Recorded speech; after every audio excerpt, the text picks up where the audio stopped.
Assalamualaikum warahmatullahi wabarakatuh. Alhamdulillahilladzi an'ama alaina binikmatil imani wal islam.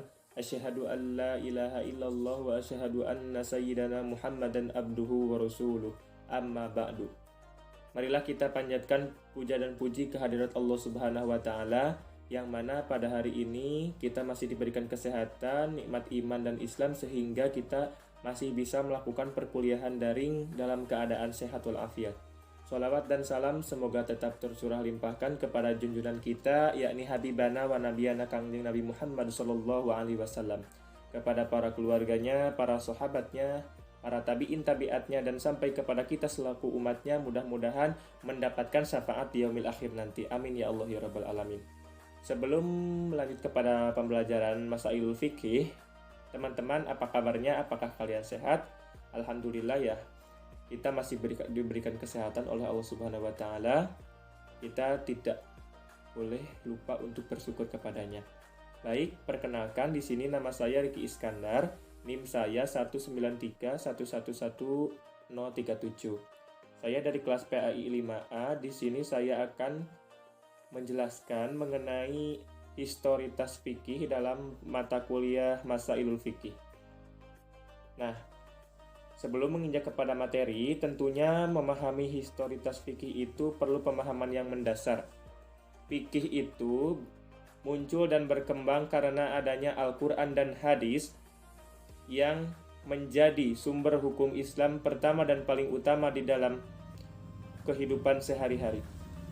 Nah, Al-Quran sendiri merupakan salah satu kalamullah dan mukjizat Nabi Muhammad SAW yang harus kita imani. Al-Quran diturunkan selama kurang lebih 22 tahun, 2 bulan, 22 hari, atau kurang lebihnya 23 tahun, ya, melalui perantara malaikat Jibril kepada Nabi Muhammad SAW. Kategori Al-Quran juga terbagi menjadi dua, yaitu surat Makkiyah atau surat yang diturunkan di kota Mekah, dan surat Madaniyah adalah surat yang diturunkan di kota Madinah. Salah satu substansi ataupun materi, terdapat perbedaan di dalam ayat Makkiyah dan Madaniyah. Kalau ayat Makkiyah itu substansinya ataupun subjeknya itu ya ayyuhan nas, atau kepada masyarakat umum, sebab di dalam surat Makkiyah banyak menjelaskan tentang akidah dan ketauhidan yang paling mendasar untuk diterapkan kepada seorang muslim. Adapun ayat Madaniyah itu banyak membahas mengenai masalah hukum dan muamalah serta tata negara yang dilakukan di masyarakat Madinah, ya. Kontennya itu ya ayyuhalladzina amanu, yaitu diperuntukkan untuk orang-orang yang beriman. Nah, itu mungkin gambaran singkatnya, ya. Nah, Al-Quran juga merupakan salah satu kalamullah yang memiliki isi pokok ataupun isi kandungan yang terdapat di dalamnya. Antara lain seperti akidah, akhlak, ilmu pengetahuan, fikih, sejarah, dan hukum. Nah, ilmu fikih juga, fikihnya tercantum di dalam Al-Quran, seperti fikih muamalah, fikih jinayah, fikih mawaris, dan lain sebagainya itu terdapat di dalam Al-Quran. Akan tetapi, di dalam Al-Quran, fikih itu masih bersifat mujmal atau general, umum, ya. Jadi tidak terperinci seperti apa yang dijelaskan di dalam hadis maupun ijtihad para ulama. Nah, yang kedua, Al-Quran dan hadis itu bisa dijadikan sebagai mukjizat. Mukjizat Nabi Muhammad SAW, ya, yang diberikan oleh Allah dengan tujuan apa? Agar dakwah dan kenabian Muhammad itu diyakini oleh orang-orang setempat. Jadi secara sederhananya, mukjizat itu merupakan kejadian luar biasa yang berfungsi untuk membuktikan kenabian dan kerasulan seorang utusan. Nah, di dalam kategori fikih itu sendiri, tentunya sosio-historis antara masyarakat Arab dan Indonesia itu berbeda. Sebab masyarakat Arab di sana sudah banyak mengenal Al-Quran dan hadis lebih dekat, ya. Lebih dekat, apalagi masyarakat Madinah yang kesehariannya itu sudah berkecimpung dengan hadis-hadis Nabi. Nah, pola dakwahnya pun berbeda. Jika di sana jika di Madinah ataupun di Mekah ya secara langsung dengan cara mengisi dakwah secara lisan ataupun dengan akhlak dan tingkah laku. Berbeda dengan di Indonesia. Karena pola dakwah di Indonesia itu tadinya kan memeluk agama Hindu dan Buddha, jadi ada sedikit hambatan, kendala yang dilakukan oleh wali-wali Allah sehingga pola dakwahnya itu dilakukan dengan cara akulturasi budaya seperti dalam pewayangan, tahlil, dan upacara-upacara keagamaan, tetapi di dalamnya itu dimasukkan ilmu-ilmu keislaman. Baik, kita lanjutkan pada stagnasi tasrik Islam. Yang pertama, adanya fikih atau ilmu fikih.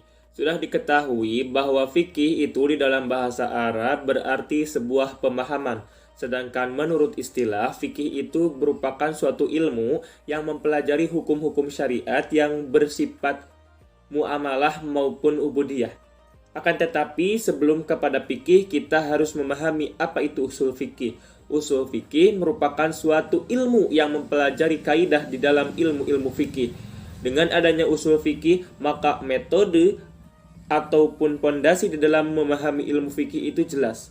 Sebab segala sesuatu juga harus mengetahui ilmunya. Misal Al-Quran dengan ulumul Quran, wa hadithi wa ulumihi, hadis juga dengan ulumul hadisnya. Seperti itu ya.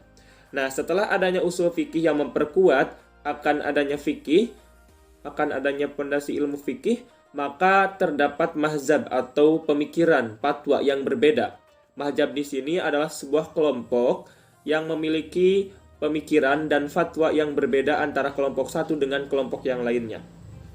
Nah, di dalam mazhab tersendiri, mereka seringkali mengkafirkan mazhab-mazhab yang lain. Jadi mengklaim dirinya adalah mazhab yang paling baik. Nah, menurut saya itu tidaklah baik dan perlu dihindari. Sebab ikhtilaf ataupun khilafiyah di dalam fikih itu memang harus dikatakan wajar. Sebab setiap insan memiliki pemikiran yang berbeda dan memiliki sudut pandang yang berbeda, akan tetapi pada hakikatnya tujuannya sama, yaitu kembali kepada apa? Al-Quran dan hadis Rasulullah SAW. Kita lanjutkan kepada fenomena fikih di generasi awal. Pasca wafatnya Rasulullah SAW, tentu banyak para sahabat yang memiliki pandangan yang berbeda di dalam menyikapi sebuah hukum, terutama pada hukum fikih ya. Nah, sebab bisa jadi sebuah hukum tersebut belum pernah terjadi di zaman Rasul, tetapi terjadi di zaman sahabat. Jadi, untuk mengatasi permasalahan seperti itu, solusinya yaitu menggunakan pemikiran atau ijtihad, ya. Dengan segenap ilmu yang mereka punya daripada Rasulullah SAW, mereka mengeluarkan hukum baru, fatwa yang tidak ada di dalam Al-Quran maupun hadis, tetapi dasarnya selalu berpijak kepada Al-Quran dan hadis. Yang kedua, masa tabi'in. Masa tabi'in ini bisa dikatakan sebagai seorang tabi'in apabila dirinya telah bertemu dengan sahabat Nabi, pernah berguru kepadanya juga. Nah, masa tabi'in ini bisa dikatakan sebagai masa di mana Islam dipegang oleh pemerintahan Bani Umayyah dan Bani Abbasiyah. Nah, oleh sebab itu, mereka juga memiliki pandangan yang berbeda terhadap sebuah hukum fikih, tetapi mereka cenderung menggunakan pemikiran atau ahlur ra'yu. Selanjutnya yaitu fenomena fikih di masa pembentukan mazhab. Mazhab yang pertama kali terbentuk ialah mazhab Hanafi, yang memiliki seorang guru bernama Abu Hanifah.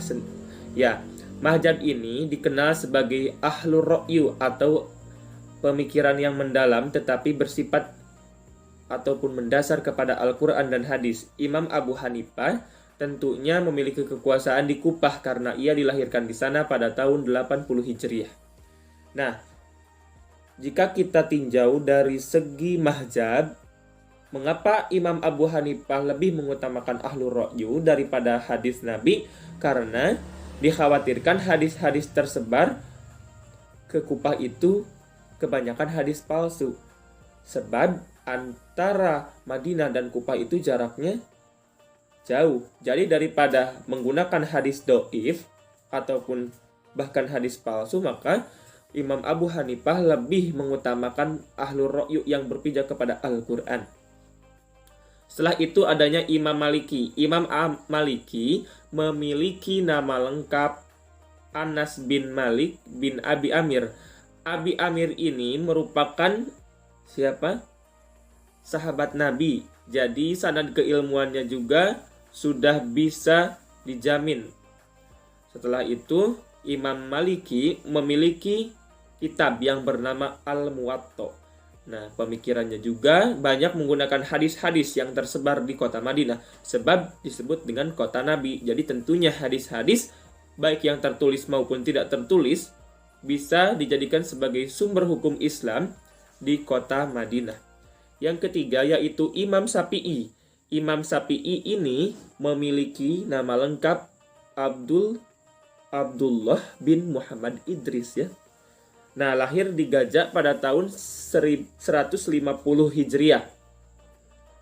Nah, adapun yang menganut mazhab Syafi'i tentunya tersebar mayoritas di Asia Tenggara termasuk Indonesia. Sebab menurut pemahaman orang-orang Indonesia bahwa mazhab Syafi'i adalah mazhab yang memiliki fatwa yang bisa dijamin kevalidan dan otoritasnya. Sebab dia memiliki pemikiran yang berbeda daripada imam-imam yang lain. Sebab bisa dikategorikan sebagai mazhab yang paling baik menurut versi Indonesia. Nah, terus beliau juga pernah berhasil menyusun sebuah kitab usul fikih bernama Ar-Risalah dan Al-Ulm ya. Terus yang keempat yaitu Imam Hambali atau Imam Ahmad bin Hambal. Nah, kita pernah menulis kitab Musnad, yaitu fenomena pembentukan mazhab. Ada 4 Imam Hanifah, Maliki, Imam Syafi'i, dan Imam Hambali. Akan tetapi di luar tersebut juga banyak mazhab-mazhab seperti mazhab Syiah. Akan tetapi di dunia internasional dan yang diakui serta banyak penganutnya itu 4 mazhab ini ya. Membahas tentang ketika pintu ijtihad tertutup. Maksudnya pintu ijtihad yang bersifat independen, tidak beraliran mazhab. Adapun latar belakang daripada ijtihad tertutup, yang pertama itu tadwin atau masa koodifikasi pembukuan ilmu para ulama. Yang kedua munculnya ikhtilaf fikih terutama dalam bidang furu'iyah yang melahirkan fanatisme antar golongan seperti Sunni dan Syiah. Untuk mengatasi masalah seperti ini maka diperlukan solusi yang tepat, adanya kesepakatan atau kerjasama di antara ulama dan umaro dalam rangka menyelaraskan dan proses kelahiran fatwa. Selanjutnya yaitu mengembangkan ijtihad independen. Adapun yang menjadi latar belakang ijtihad independen yaitu adanya globalisasi atau kemunculan intelektual muslim kontemporer. Mereka memiliki pemikiran yang kritis dalam rangka menyelesaikan atau membuat fatwa hukum Islam ya, terutama dalam masalah fikih yang tidak terjadi di zaman Nabi tetapi di zaman kita terjadi. Untuk itu maka dicarikanlah solusinya. Mengingat dan menimbang ilmu fikih itu memiliki karakter yang fleksibel, maka dalam rangka ini bisa mengikis rasa fanatisme yang pada hakikatnya harus kembali kepada Al-Quran dan hadis. Mengingat Islam Indonesia adalah Islam yang majmuk, artinya bersifat heterogen. Jadi di Islam di Indonesia itu sangatlah unik dan ramah. Artinya di Islam di Indonesia itu tidak seradikal Islam-Islam yang berada di Timur Tengah. Heterogen juga terbagi menjadi beberapa bagian atau aliran yang ada di Indonesia itu. Islam itu sangat beragam seperti NU, Muhammadiyah. Nah, di dalam Islam Indonesia yang majmuk juga ada sedikit hambatan ketika kalangan minoritas itu bertempat tinggal di kalangan mayoritas. Contohnya kita seorang NU tinggal di lingkungan Muhammadiyah, nah itu rawan terhadap konflik antar agama. Tetapi untuk mengatasi masalah seperti itu kita harus saling menghargai dan saling menghormati. Nah, adanya dampak globalisasi itu para cendekiawan muslim sangatlah gelisah terhadap perlakuan masyarakat yang terlalu mensakralkan mazhab. Jadi semangat dalam mengkaji fikih atau ilmunya itu lebih dalam daripada menggali sumber pengetahuan atau sumber rujukan Islam, yaitu Al-Quran dan Sunnah. Jadi mereka itu lebih mementingkan ijtihad daripada Al-Quran dan Sunnah. Mungkin seperti itu. Dalam menyikapi kearifan dan perbedaan yang ada, kita harus melihat dari ikhtilaf yang ada. Ikhtilaf itu bisa dijadikan rahmat atau konflik, ya tergantung kita dalam menyikapinya. Apabila kita memiliki pandangan positif, menimbulkan hal yang positif pula. Apabila kita menyikapi ikhtilaf sebagai ilmu pengetahuan, maka tersebut bisa dikatakan sebagai rahmat. Apabila kita menyikapi ikhtilaf sebagai perbedaan yang dapat mendatangkan perpecahan, maka ikhtilaf itu dapat menimbulkan konflik. Adapun dalam penyelesaian seperti ini, kita harus ta'awun atau tolong-menolong dan fastabiqul khairat, berlomba-lomba saling dalam kebaikan. Serta jika di Indonesia sendiri kan adalah semboyan negara, yaitu Bhinneka Tunggal Ika, meskipun berbeda tetapi tetap satu tujuan, yaitu melahirkan hukum-hukum baru yang tidak terdapat di dalam Al-Quran dan lalu urgensi perumusan fikih Islam di Indonesia.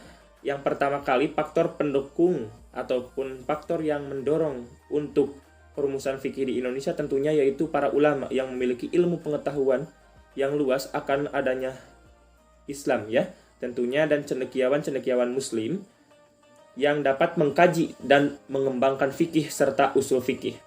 Lalu kepekaan terhadap kehidupan di era kontemporer juga dapat berpengaruh terhadap perumusan fikih di Islam di Indonesia. Jadi kita harus peka terhadap zaman kita, zaman di mana kita jauh dengan zaman keberadaan Nabi Muhammad, tetapi kita harus laras dengan apa yang diajarkan oleh beliau. Selanjutnya, apabila kita berijtihad harus kembali kepada Al-Quran dan Sunnah, bukan berfokus pada produk atau ijtihad itu tersendiri. Jadi ketika kita berijtihad, ya ulama berijtihad, tapi harus merujuk tetap kepada Al-Quran dan hadis. Mungkin cukup sekian dari saya. Mohon maaf apabila ada kesalahan dalam penyampaian materinya. Wabillahi taufiq wal hidayah. Wassalamualaikum warahmatullahi wabarakatuh.